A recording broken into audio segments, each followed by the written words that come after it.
1890 দশকের পূর্বে স্পেনের কর্ডোবা নগরীর আদলে জমিদার বাড়িটি প্রতিষ্ঠা হয়েছিল। 3 স্বাধীনতা যুদ্ধে পাকবাহিনীর মহিলা জমিদার বাড়িতে হামলা করে এবং জমিদার বাড়ির কুলবধূ সহ 5 জন গ্রামবাসীকে নির্মমভাবে গুলি করে হত্যা করে 1971। পরবর্তীতে তারা লৌহজং নদীর নৌপথে দেশ ত্যাগ করেন। এখানেই তখন মুক্তিবাহিনীর ক্যাম্প স্থাপন করা হয়েছিল। এই জমিদার বাড়িটি পুলিশ ট্রেনিং স্কুল হিসেবে প্রতিষ্ঠার উদ্যোগ গ্রহণ করা হয়। জমিদার বাড়ি প্রবেশের পরেই মূল ফটক দিয়ে দেখা যায় চৌধুরী লজ। এটির গোলাপি রঙের ভবনটির পিলারগুলো রোমান স্থাপত্য শৈলীতে নির্মাণ করা হয়েছে। সুন্দর নকশাখচিত এই ভবনের ভেতরে রয়েছে ঢেউ খেলানো ছাদ। দোতলা বিশিষ্ট এই ভবনটির সামনে রয়েছে সুন্দর বাগান ও সবুজ মাঠ। মহেরা জমিদার বাড়ির সবচেয়ে আকর্ষণীয় ভবন হল আনন্দ লজ। নীল ও সাদা রঙের মিশ্রণে ভরা ভবনটির সামনে 8টি সুদৃশ্য কলাম রয়েছে। 3 তলা বিশিষ্ট ঝুলন্ত বারান্দা এর ভবনকে করেছে আরো দৃষ্টিনন্দন। আনন্দ লজের সামনে হরিণ, বাঘ ও পশু পাখির ভাস্কর্য সহ একটি চমৎকার বাগান আছে।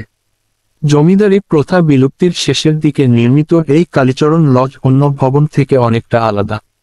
ইংরেজি ইউ অক্ষরের আদলে এই ভবনটি ইংরেজ স্থাপত্য শৈলীতে নির্মিত।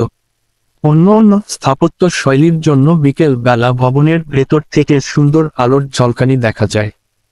মহেরা জমিদার বাড়ি বাংলাদেশের ঢাকা বিভাগের টাঙ্গাইল সদর থেকে প্রায় 18 কিলোমিটার দূরে প্রায় 8 একর জায়গা জুড়ে এই মহেরা জমিদার বাড়ি বিস্তৃত। ঢাকা টাঙ্গাইল মহাসড়কে নাটিয়াপাড়া বাজার হতে আনুমানিক 4 কিলোমিটার পূর্বে মহেরা জমিদার বাড়ি অবস্থিত। এই জমিদার বাড়ির সামনে প্রবেশপথের আগেই রয়েছে বিশাখা সাগর নামে বিশাল এক দিঘি এবং বাড়িতে প্রবেশের জন্য রয়েছে 2টি সুড়ঙ্গ গেট। এছাড়াও মূল ভবনের পিছনের দিকে পাঁচরা পুকুর ও রানী পুকুর নামে আরও 2টি পুকুর রয়েছে এবং শোভাবর্ধনে রয়েছে সুন্দর ফুলের বাগান। বিশাখা সাগর সংলগ্ন দক্ষিণ পার্শ্বে রয়েছে বিশাল আমল কানন ও বিশাল 3টি প্রধান ভবনের সাথে রয়েছে নায়েব সাহেবের ঘর, কাছারি ঘর, গোমস্তাদের ঘর, দিঘিসহ ও আরও 3টি লজ। সেখানে একটি ফোয়ারা আছে, সেটা 1890 সালে নির্মাণ করা হয়েছে। মহেরা জমিদারগণের ছিল বিশাল বিশাল স্থাপনা। নগর ছাওয়ালি ছাড়াও বাংলাদেশের বিভিন্ন জায়গায় ছড়িয়ে ছিল তাদের বাণিজ্যিক কর্মকাণ্ডের বিস্তার।